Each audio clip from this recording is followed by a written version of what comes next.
Okay, it's 8:30, so we will start. Welcome to tonight's Shir Monday Night Mysticism, looking at the explanations of Chassidus and Pnimis HaTorah on the Parshas of the Torah. So this week we are going to be learning Parshas Bechukosai, and one of the main features of this parsha, which is the final parsha in Sefer Vayikra, is the Tochecha. The Tochecha is one of two places where we find various curses, punishments that will befall the Jewish people if they fail to keep the mitzvahs of the Torah. The first Tochecha is found in Parshas Bechukosai, and the second Tochecha is found in Parshas Kisavai. The first four books of the Chumash are the word of Hashem himself, and therefore these are the curses or the punishments that come from HaKadosh Baruch Hu, whereas the book of Devarim, in which we have Parshas Kisavai, that is the words of Moshe Rabbeinu, and these are the curses that Moshe is the one who pronounces that would befall the Jewish people if they fail to observe the Torah and the mitzvahs. So we have two sets of Tochecha. The word Tochecha loosely is translated as rebuke or reproach, like the mitzvah of Tochecha Samisecha, the mitzvah of rebuking someone who is doing the wrong thing. However, it has a deeper connotation, meaning that it is a punishment, it's a chastisement. The purpose of these curses is not just for punishment, but it is to bring the Jewish people to tshuva, that after they've sinned, they are punished, and that is to bring them back to the way of HaKadosh Baruch Hu. Chazal instituted that these two parshias, the sets of the Tochecha, should be read at specific times of the year. Parshas Bechukosai, the klolos, the curses which are found in the book of Vayikra, are always read before Chag HaShavuos, and the klolos, the curses, the Tochecha in Parshas Kisavai, is always read before Rosh Hashanah. Now, our minhag is that we do not read Bechukosai on the Shabbos immediately prior to Shavuos. We want to have a 1 week separation between the curses of the Tochecha and the Yom Tov, which celebrates Matan Torah. So therefore, we read Parshas Bamidbar. And similarly, we do not read Parshas Kisavai immediately prior to Rosh Hashanah, even though we want to, so to speak, end of the year, finish all of the curses in the previous year so that we could start the new year afresh with only blessings. Nonetheless, we have a week interruption where we read a different parsha to go into the Yom Tov of Rosh Hashanah.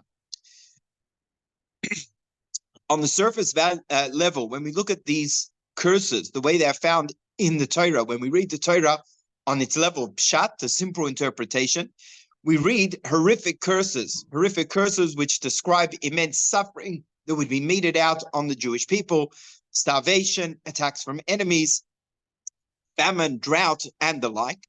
And the way these are viewed is that it's very, very undesirable, so much so that we don't want to call someone up to receive the aliyah in which the Tochecha is read, and the Baal Korah goes and takes that aliyah without actually being called. Similarly, it's a minhag Yisrael that when we read the verses of the Tochecha, it is done in a low voice, it's done in a muted tone, because we don't want to read these out loud because of their frightening content. However, we know that the Torah does not just exist on the level of pshat. There are deeper layers, deeper levels of Torah. There is the nigla, the revealed dimension of Torah, which would encapsulate the pshat. But then there are deeper levels all the way up to the soid, the hidden mystical teachings of the Torah, as found in the writings of Kabbalah and in the works of Chassidus. And when we learn the Torah through the lens of Pnimis HaTorah, we sometimes come out with a completely different perspective than if we were to just study the Torah on the level of pshat. And one of the things that we find when we learn through the Chassidus, the Pnimis HaTorah, on parshas which seem to describe negative things, or even individuals, characters who appear to be evil and corrupt individuals, Pnimis HaTorah reveals how in truth these negative things, these curses, are in fact a source of tremendous blessing. And the reason that makes sense is, everyone could please just pop onto mute. So the reason that we have to say so is that the Torah is referred to as Torah's Chesed. We say this in Eishes Chayav, but Torah's Chesed al Lashona. There's a Torah of Chesed, a Torah of kindness, which is on her tongue. And being that the Torah is a Torah of Chesed, it's a Torah of kindness. Therefore, everything in the Torah, even those things which appear to be the opposite of kindness, are in fact a kindness as well. Chassidus explains that even the onshim, the punishments in the Torah, when the Torah metes out punishments for various averos, be they punishments of execution or of lashes and the like, even that is a rachamim, is a mercy, because that it creates a kapara, an atonement for the person who has sinned, and allows them to enter into olam haba. Just like a parent disciplining a child, when a parent disciplines a child, please use the feedback over there.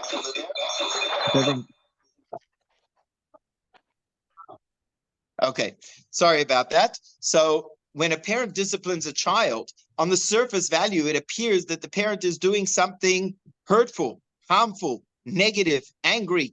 However, we know the motivation, or what should be the motivation for discipline, is love. As I tell my children, that I don't discipline strangers on the street because I don't have the same love for them and desire to see them grow up to be mentioned as I do for you.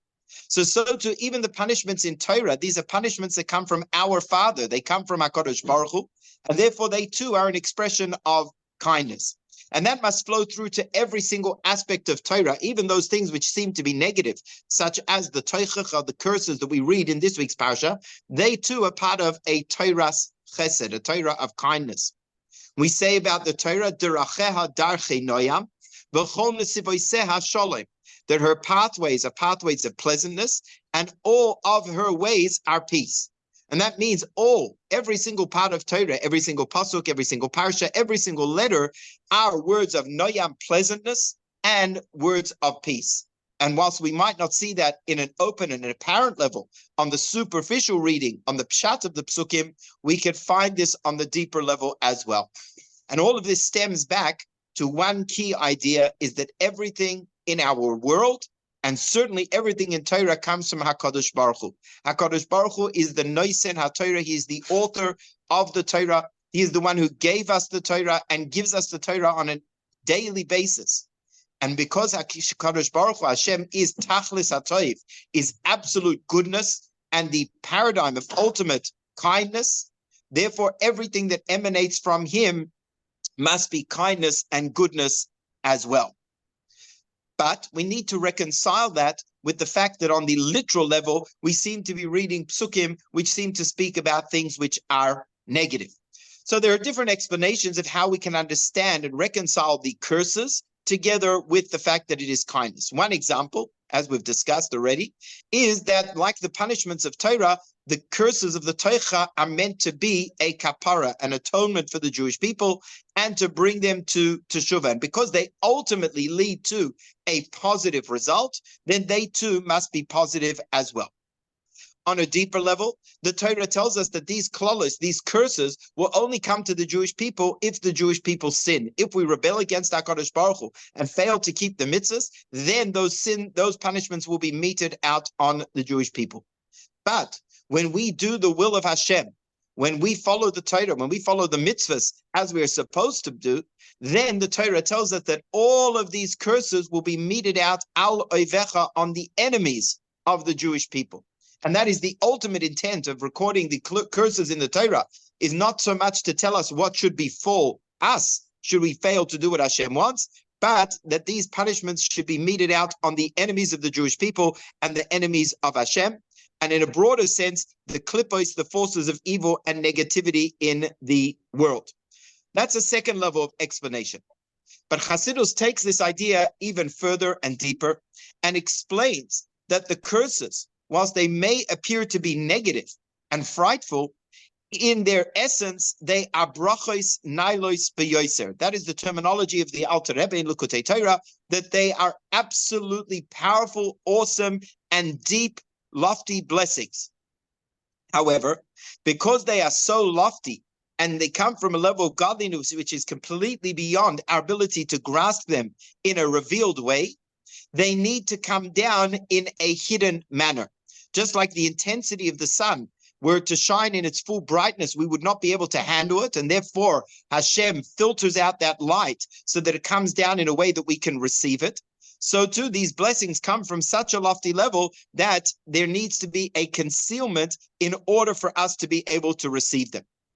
And the Rebbe gives another explanation of why these lofty blessings have to come down in the disguise of curses or in the disguise of negativity, is that there should not be a irur, there should not be any critique, or there should not be any kitrug that comes from the tzad shel umazeh. We know that there is a counterpart to holiness. We have the Satan, the accusatory angels, that is constantly there to lay accusation against the Jewish people and to prevent us receiving the brachas from HaKadosh Baruch Hu. But by disguising the brachas in the veil of curses, and therefore they appear like negative things, that causes that the Satan and the forces of negativity no longer prosecute, no longer object to those blessings coming down to us, and then it enables us to receive those blessings in its fullest sense. In a note of the Tzemach Tzedek in Likutei Torah of this week's parsha, where the Alter Rebbe explains this idea that hidden within the curses of the Torah are lofty blessings, the Tzemach Tzedek references us to a Gemara, fascinating Gemara, which is found in Masechta Bava Kama, Daf Tes Amud Beis. We've just celebrated the day of Lag BaOmer. Lag BaOmer is the Hilul of the day of passing of Rabbi Shimon Bar Yochai, a day that he said should be celebrated. In fact, we could take this as an example of what we are discussing, because the day of passing of a righteous person, of any person for that matter, but certainly a tzaddik, should be a day of mourning, should be a day of sadness, should be a day of grief. And indeed, in former times, in former generations, people would fast on the day of a yahrzeit of a parent, or would fast on the day of the passing of a tzaddik. But when Rabbi Shimon Bar Yochai was going to pass away, he instructed his students that they should celebrate his passing. They should celebrate the day of his passing. And in the vernacular of Kabbalah and Chassidus, the day of the passing of a tzaddik is referred to as a hilula. Hilula means a wedding celebration. Now, when we compare the day of passing and a wedding, they seem to be complete opposites. A wedding represents the ultimate celebration, the ultimate joy, simcha, celebration of future, celebration of hope, celebration of starting anew. Whereas the day of passing is the opposite of that. It's the complete antithesis. And nonetheless, Rabbi Shimon Bar Yochai, who is the author of the Zohar, who is the master of the secrets of Torah, reveals to us that whilst on the surface level, the day of passing appears to be something negative and sad, but bepnimius, hidden within that, is in fact a tremendous celebration. A celebration because the neshama is returning, going up, and being reunited with HaKadosh Baruch Hu, and that the tzaddik has completed their lifetime in holiness, and all of their good deeds are elevated and draw down blessings to the world. So whilst on one level, it's true, we observe all of the morning practices, we recite Kaddish and the like, because there is this negative aspect of a yahrzeit, but b'pnimis, when we look deeper, Rabbi Shimon Bar Yochai reveals to us that the day of passing is a cause for celebration, as is done in Meron and other places where we celebrate with a tremendous simcha the day of passing of Rabbi Shimon Bar Yochai. So the Gemara here tells us a story of Rabbi Shimon Bar Yochai that involves his son Rabbi Elazar, who was in the cave together with Rabbi Shimon for 13 years when he had to flee from the Romans and was studying Torah. And the Gemara tells us that Rabbi Shimon Bar Yochai was visited by two other Tanoim, two other giants of Torah, teachers of the Mishnah, Rabbi Yonasan ben Asmai and Rabbi Yehuda ben Gerim. And they came to Rabbi Shimon Bar Yochai, and after they left, Rabbi Shimon Bar Yochai said to his son, chase after them, go after them, because they are men of great stature, they are great men, and ask for a bracha, ask them that they should bless you. And Rabbi Elazar goes after them as his father requested, and he comes to them and they're in the middle of a Torah discussion. But after they conclude their discussion, they turn around and they realize that he is standing there and they say, what are you doing over here? He said, my father has sent me in order that you should bless me. So they said to him as follows, Yehei Rava, may it be God's will, Shetizra v'loi techtzad, may it be God's will that you should sow your field, but not reap your harvest. Ta'ayil v'loi tepuk, that you should take in, but not bring out. Tepuk v'loi ta'ayil, you should bring out and not take in. Lechruv beisach, let your house be destroyed. V'leituv ushbizach, and let your inn be inhabited. The valbel psoirach, let your table be disturbed. V'loi techse shata chadata, and may you not see a new year.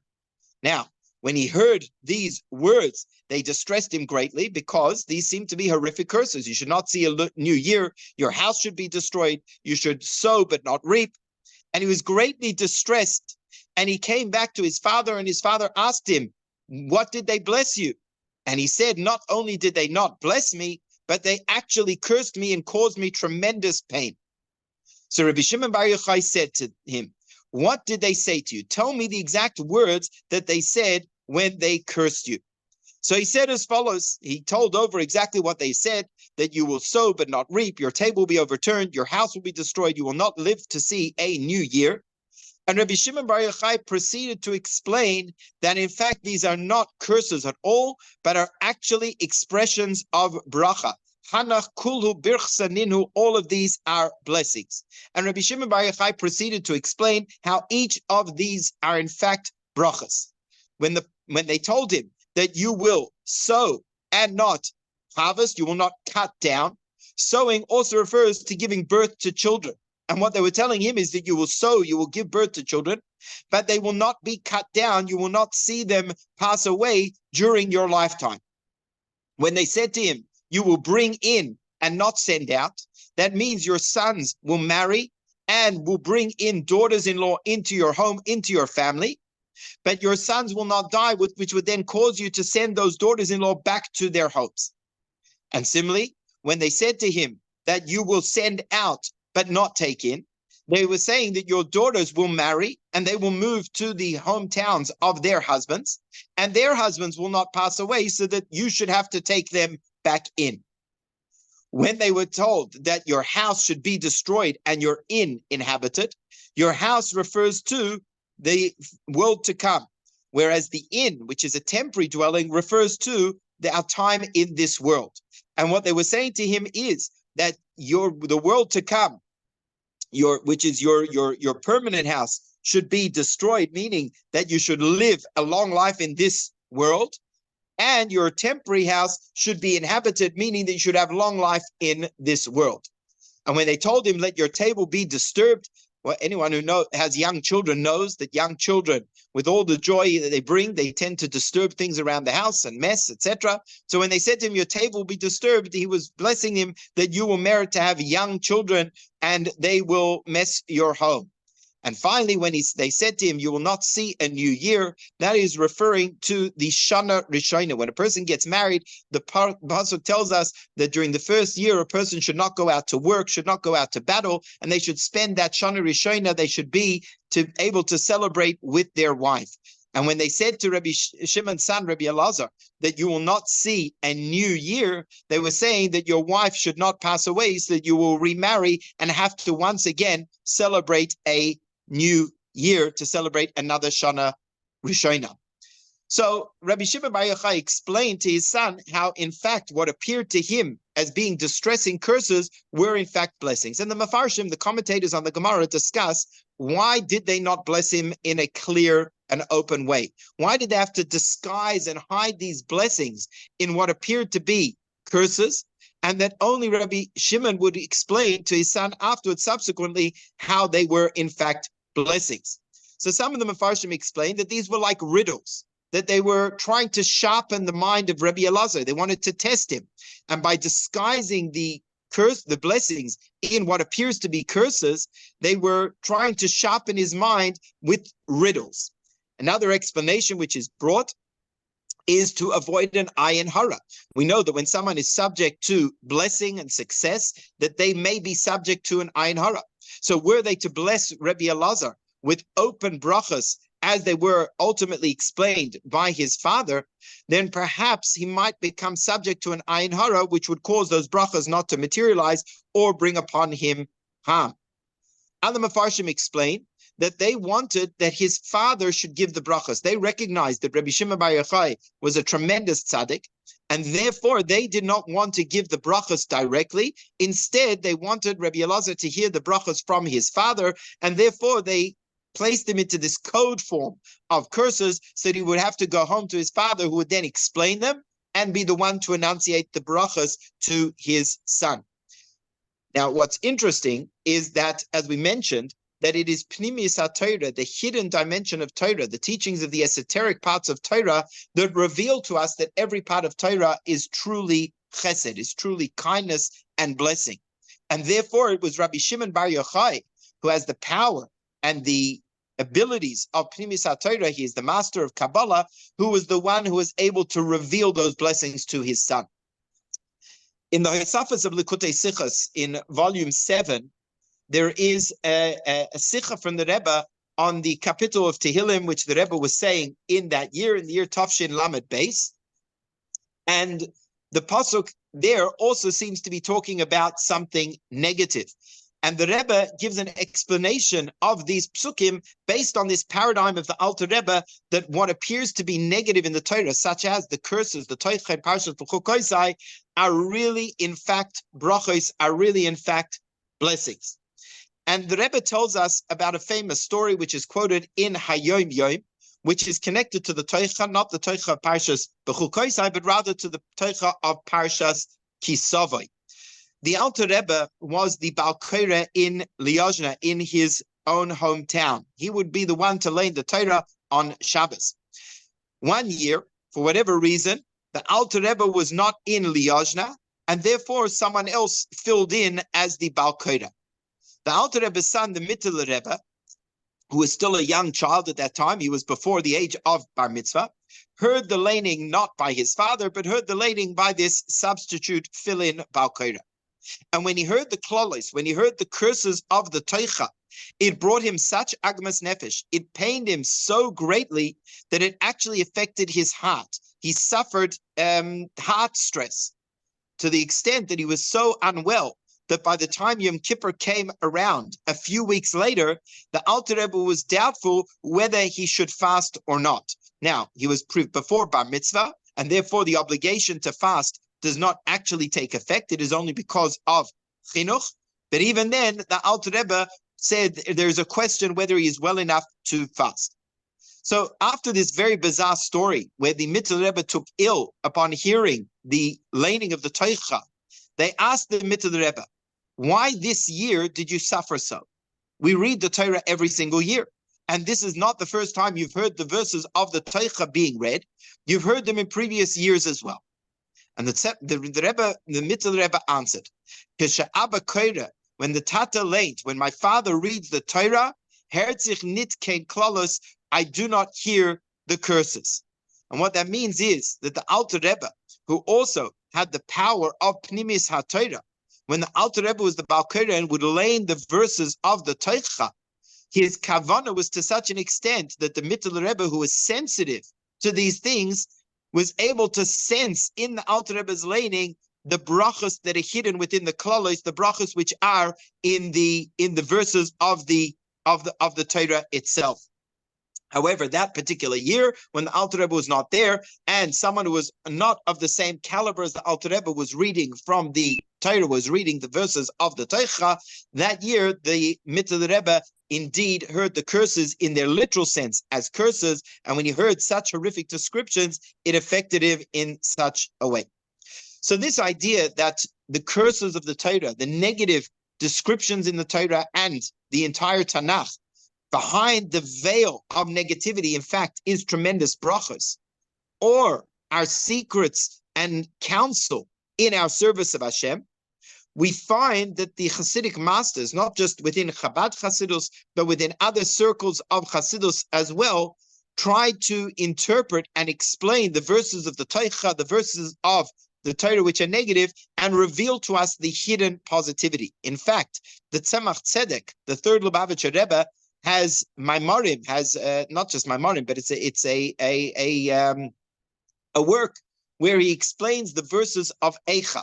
Now we know the book of Eicha, the book of Lamentations, which we read on Tisha B'Av, the day which celebrates the collective national mourning of the Jewish people for the destruction of the Batei Mikdash and all of the suffering during Galus. And when one reads the descriptions in Lamentations from Yirmiyahu Hanavi, they are frightening. They are terrible descriptions of the pain and suffering of the famine and the siege in Jerusalem.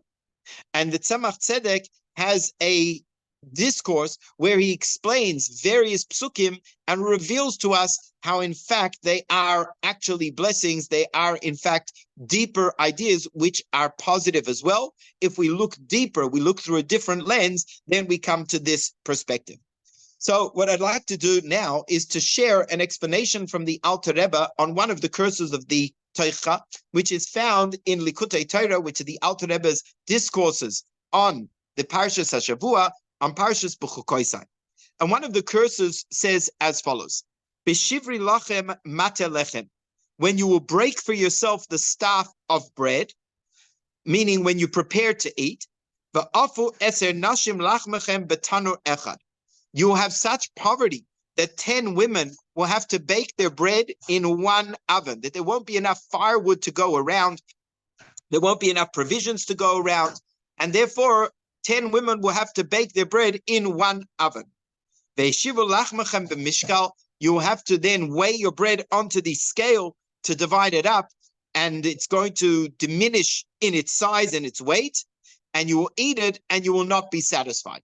So obviously this, on the literal level, is a curse of famine, a curse of lack of food to eat, and therefore something which describes a situation of poverty and of suffering. And the Alter Rebbe gives an introduction very similar to the ideas that we've discussed over here, that what is hidden within the curses of the Torah, in fact, blessings. And he explains it based on a paradigm which is found in the Zohar. The Zohar says that there are 3 things which are interconnected one with the other. Kuchabrichu, Hashem, Oiraisa, the Torah, V'Yisrael, and the Jewish people. And each one of these 3, Kulu Darga, Al Darga, Sasim, Vegalia. Each one of these 3 has 2 facets, 2 dimensions, 2 levels, one which is revealed and the other which is hidden. So when we talk about the Torah, there is the revealed dimension of Torah, which is the Nigla, the revealed teachings of Torah, the literal reading of the Psukim, the Gemara, which discusses the application of the mitzvahs of the Torah. But then there is the Sasim, the hidden teachings of the Torah, the hidden deeper meanings of the Torah. And when we talk about the Jewish people, there is our superficial expressions, but then there is the deeper levels of the soul, the essence of the soul, which is by and large hidden. And even when we talk about HaKadosh Baruch Hu, when we talk about the light of God that emanates to bring blessings into the world, there are also 2 levels. The revealed level, which is the godly light, which creates and sustains the worlds and existence. But then there are deeper hidden levels of godliness that are beyond revelation and therefore remain hidden. And with this idea, Chassidus explains that the hidden dimension of Torah emanates from the hiddenness of God, whereas the revealed dimension of Torah is related to the more limited light of God, which comes down in a revealed way. And therefore, whilst on the literal level, these are curses, and even if we go to a step further and say that the intent is not that the curses befall the Jewish people, but should rather fall upon our enemies, but that would still mean that the verses describe negative things, describe curses. But on the level of Sasim, on the level of the hidden teachings of Torah, so these are not curses at all, but are in fact kulu birchasa, as the Gemara says, these are all brachas. So to unravel the meaning of this one curse, the curse which says that when you will break for yourself the staff of bread, 10 women will bake their bread in one oven, and they will eat and not be satisfied. So the Alter Rebbe explains that bread is a metaphor for Torah. Just as bread nourishes the body, Torah nourishes the soul. So just as, the Torah itself refers to to Torah as bread. Hashem says to Jewish people, go and lachmu belachmi, go and eat my bread, referring to the teachings of Torah, because Torah nourishes the soul just like bread nourishes the body. But in order for bread to nourish a person, the bread needs to be baked. If the bread is not baked, raw dough does not nourish, it does not provide any nutrients. The dough needs to be baked, and only then is it able to nourish. And so too, when we talk about the spiritual bread of Torah, that too needs to go through a process of baking, which the Alter Rebbe explains in this discourse. But first, the verse says, B'shivri lachem mate lechem, when you break for yourself the staff of bread. What does that mean? So we know that in essence, the Torah is the wisdom of Hashem. The Torah is the wisdom of Hashem on its highest of levels. But when we look in the Torah that is in front of us, certainly when we look inside the Gemara, the Torah seems to discuss very physical, worldly, mundane things. That all of the mitzvahs of the Torah involve physical objects. Tefillin made of leather, tzitzis made from wool, an esrog, a lulav, a shofar. And when we look at the Torah the way it is down here and compare it to the way it is in its source, it seems very, very different. That the Torah here is enclosed within physicality, but in its source, the Torah is sublime, godly wisdom. So the Alter Rebbe explains that what causes this descent of Torah to come down into the garb of materialism is as a result of Shviras Haluchos. That when Moshe Rabbeinu broke the Luchos, when Moshe Rabbeinu smashed the tablets, as a result of that, it caused a descent in Torah, whereas the first Luchos, the Torah was given in a way where the godly light shone in an open and revealed way. But as a result of the breaking of the Luchos, the Torah was given in a way that it should become hidden within physicality. And that's what it means, Bishivri Lachem. When you break for yourself, our Torah that we study is called breaking because our Torah is enclosed in physicality as a result of the breaking of the tablets. And it says when you break for yourself, Mate Lechem. Mate literally means a staff or a stick. And that refers to the Eitz HaChayim. There are two trees which stood in the Garden of Eden, the Eitz Hadas Tov V'Ra and the Eitz HaChayim. And in its essence, in its source, the Torah emanates from the Eitz HaChayim. The Torah comes from the tree of life, but the Torah descends downwards. Just like when you take a sapling and you extend it downwards, the Torah descends down into the form of the Torah that we have before us, which is in physical matters. So when we learn Torah, whilst we are learning God's wisdom, we are learning the divine will, but on the superficial level, we are discussing laws such as the muzzling of an ox, the laws of damages, the laws of torts, and the laws of contract. When you make bread, bread is made from wheat. Wheat is considered the choicest of all grains. And the word chita, ches, tes, yud, has the gematria of 22. And that refers to the 22 letters of the Aleph base. The 22 letters of the Aleph base, which are the divine building blocks of creation, they are also the vessels of the Torah. They are the letters with which the Torah is written.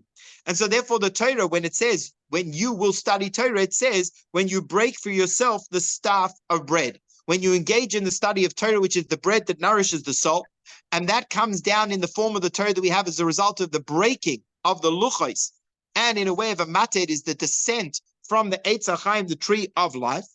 That bread needs to be baked in order, as we said, for it to be digested, in order for it to be able to nourish us, it too needs to go through a process of baking. What is the idea of baking? Baking takes place through fire. We use the heat of the fire to bake the bread.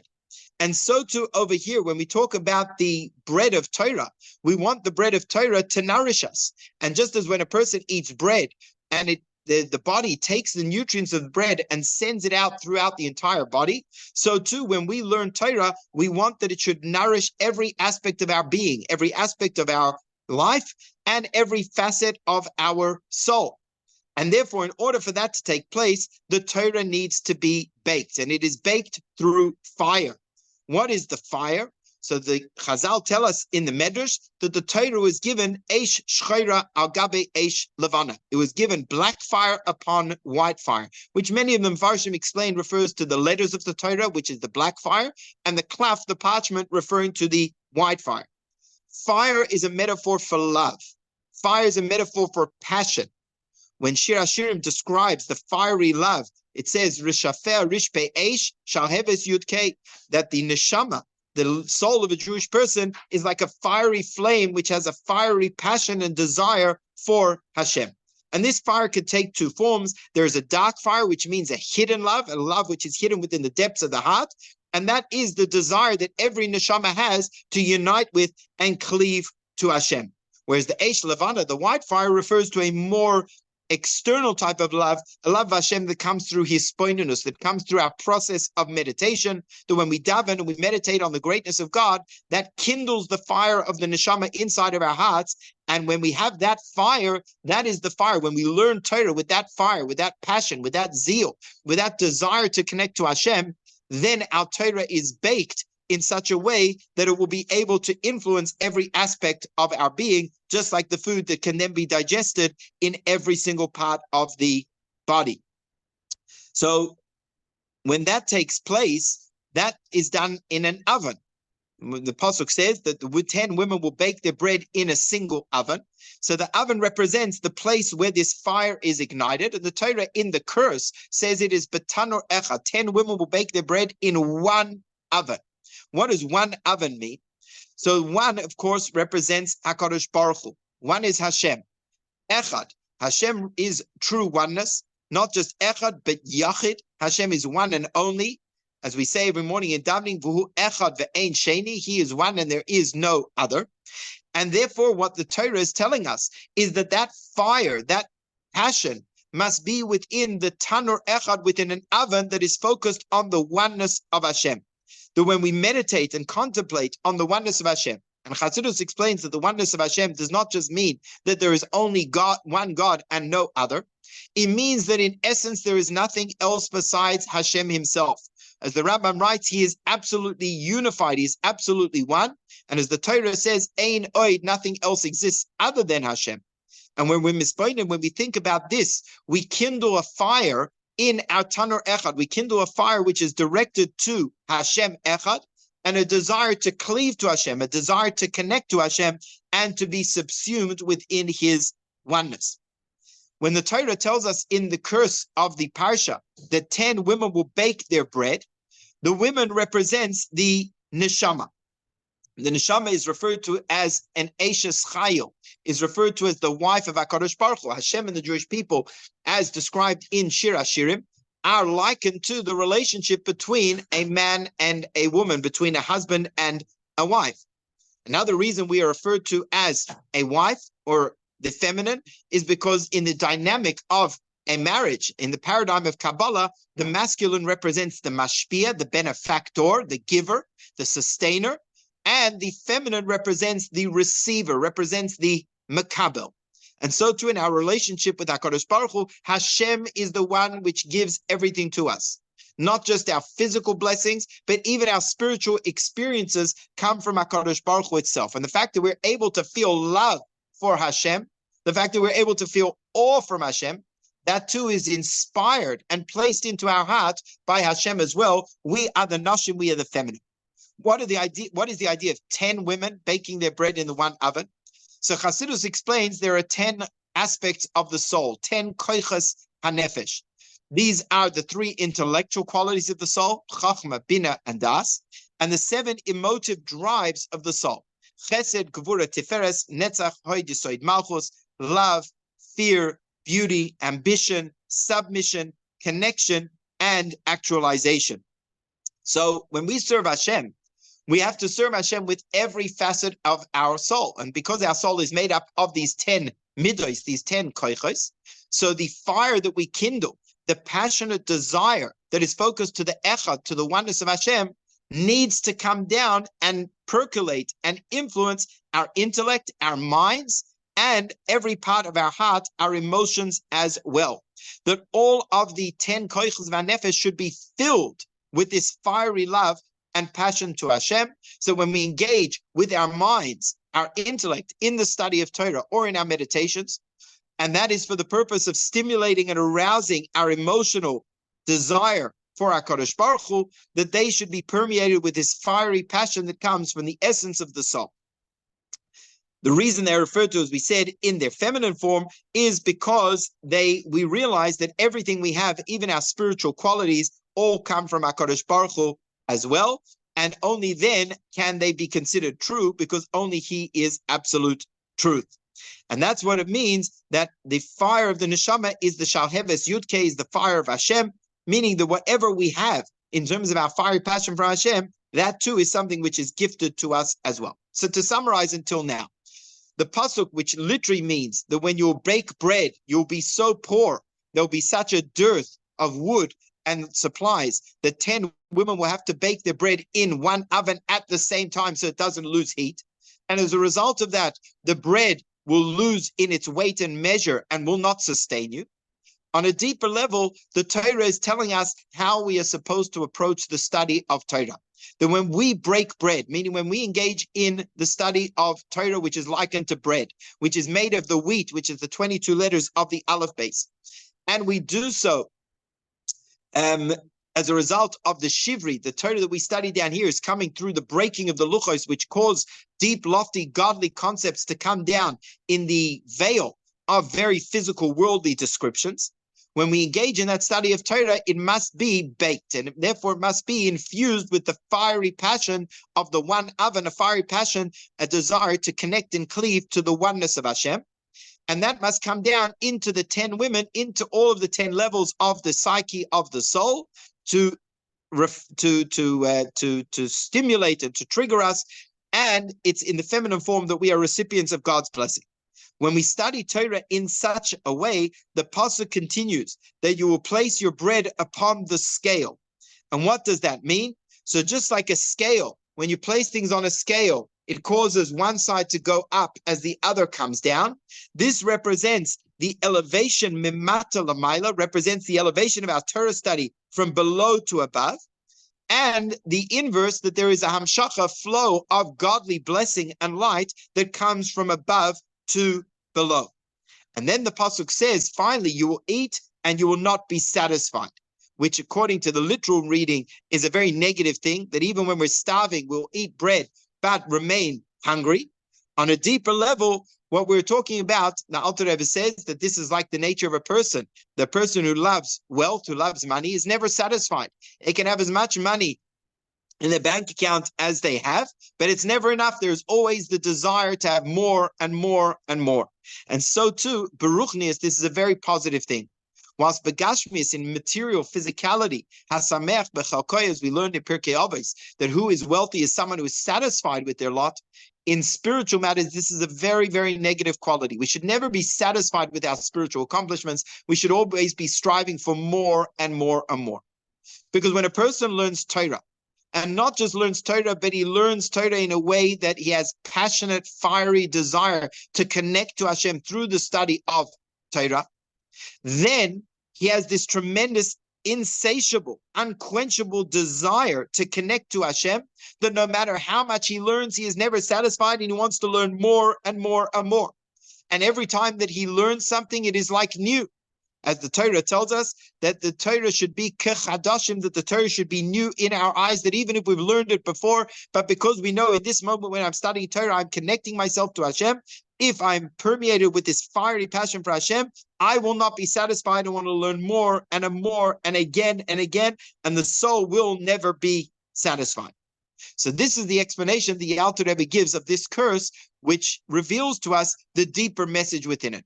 And I'd like to conclude with perhaps a lesson that we can each take home, aside from the messages which the texts of Chassidus reveal to us of how to interpret the psukim. Because I think this message is a broader lesson of how to reframe the negativity and setbacks that we have in our lives. Because in our lives, we experience revealed goodness. And that's the time when the sun is shining, proverbially, when we have physical successes, material successes, spiritual successes, when things are going well in Parnasa, in our health, in our children, in our interactions with others.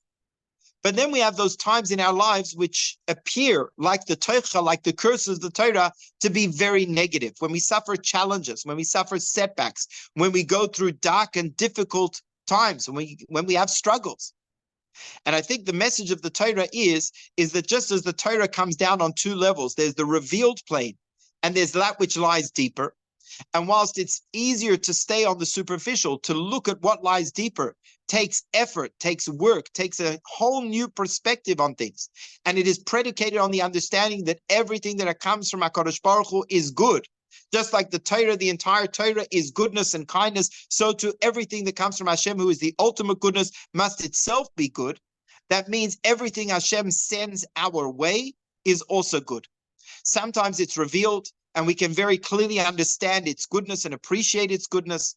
But sometimes we don't necessarily see the apparent goodness. We don't necessarily see the positivity, and we suffer darkness, setbacks, challenges, and the like.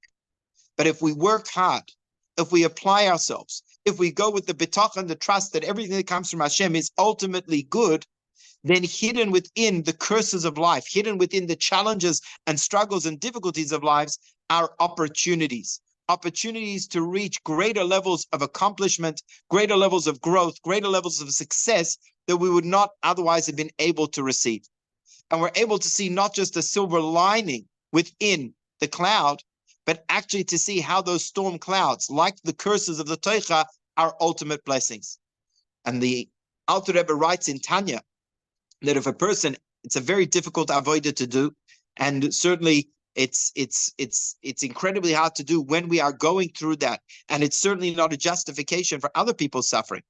But the Alter Rebbe writes that a person who goes with faith and with bitachon, when facing the struggles and challenges of life, with the knowledge that everything comes from Hashem is good and must be good, then they will merit, they will merit to see the sun come out and emerge in its fullness, when all of the hidden goodness which lies behind the negativity, when all of the hidden goodness that lies within the curses will be revealed, and we will make sense of them and we will understand them.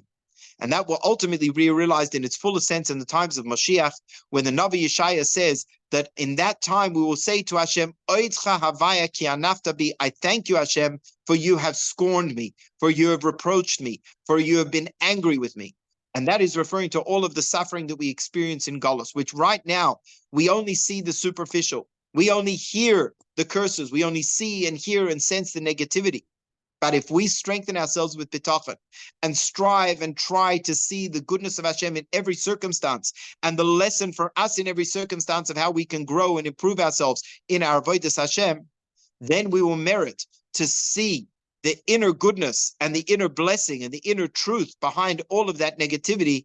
And then at that time, we will actually be able to say to Hashem, thank you for giving us those experiences. Thank you for giving us those challenges, because then we will see the open manifestation of the hiddenness of God within the hiddenness of Torah, that then we will see the open manifestation of all of the brachas, all of the blessings of the Torah, like when the Mitzvah Rebbe heard the Alter Rebbe laning, hearing only brachas, then we will see and experience only brachas. Amen. Ken Yehi Ratzon. Okay, that concludes our shir for tonight. If anyone does have any questions or any points to add, happy to have a discussion.